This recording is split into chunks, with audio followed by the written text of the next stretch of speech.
শীত মানেই পিঠাপুলির আয়োজন, তাই এই শীতে পুলি পিঠা খাবো না তা কী করে হয় বলুন।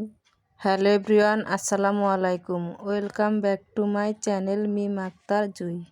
আজ তৈরি করব পুলি পিঠা, তাই চলুন দেরি না করে ভিডিও শুরু করা যাক। বিসমিল্লাহ। প্রথমে একটা ব্লেন্ডার জাগে নিয়ে নিব হাফ কাপ চাল ভাজা, 1 টেবিল চামচ ভাজা জিরা। এখন শুকনো উপকরণগুলো ব্লেন্ড করে নিব। এই দিকে একটা প্যানে নিয়ে নিব 1 কাপেরও বেশি কোরানো নারকেল। দিয়ে দিব হাফ কাপ পরিমাণ খেজুরের গুড়, 1/4 কাপ চিনি, সামান্য 1 চিমটি লবণ, একটা এলাচ। এখন চুলায় বসিয়ে চুলাটা জ্বালিয়ে দিব। চুলার আঁচ মিডিয়ামে রেখে অনবরত নাড়তে থাকব।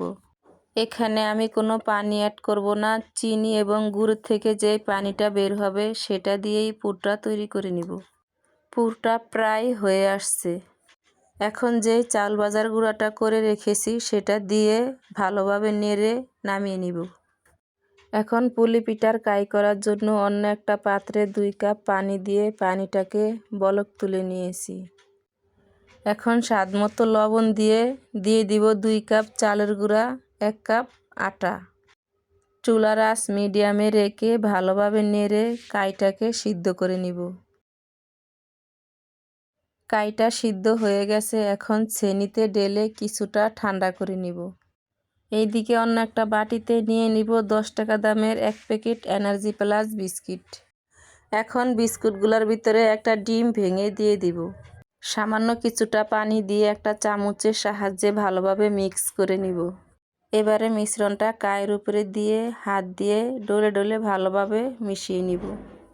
হাতে যেন লেগে না যায় এই জন্য কিছুটা তেল দিয়ে ভালোভাবে ডলে ডলে মেখে নিব। দেখতেই পারছেন কাইটা ডলে নেওয়া হয়ে গেছে। এবারে এখান থেকে কিছুটা কাই নিয়ে বড় করে রুটি বেলে নিব। রুটিটা এভাবে বেলে নিব, খুব বেশি পাতলাও না আবার খুব বেশি মোটাও না। আমরা নর্মালি যেইভাবে রুটি খাই তার থেকে কিছুটা মোটা হবে। দেখতেই পাচ্ছেন আমার রুটিটা বেলা হয়ে গেছে, দেখতে ঠিক এরকম হবে। এবারে এরকম একটা বয়মের মুখা দিয়ে এখান থেকে ছোট ছোট করে রুটি কেটে নিব। এখন রুটির মাঝখানে নারকেলের পুর দিয়ে 2 সাইড থেকে এইভাবে আটকিয়ে দিব। দেখতেই পারছেন আমি কিভাবে করছি, আপনারাও ঠিক এইভাবে করে নেবেন। এবারে সাইড থেকে এইভাবে ডিজাইন করে নিব। আপনারা চাইলে করতেও পারেন অথবা নাও করতে পারেন। এই তো আমার পিঠাগুলো তৈরি করা হয়ে গেছে, এবারে ভেজে নিব।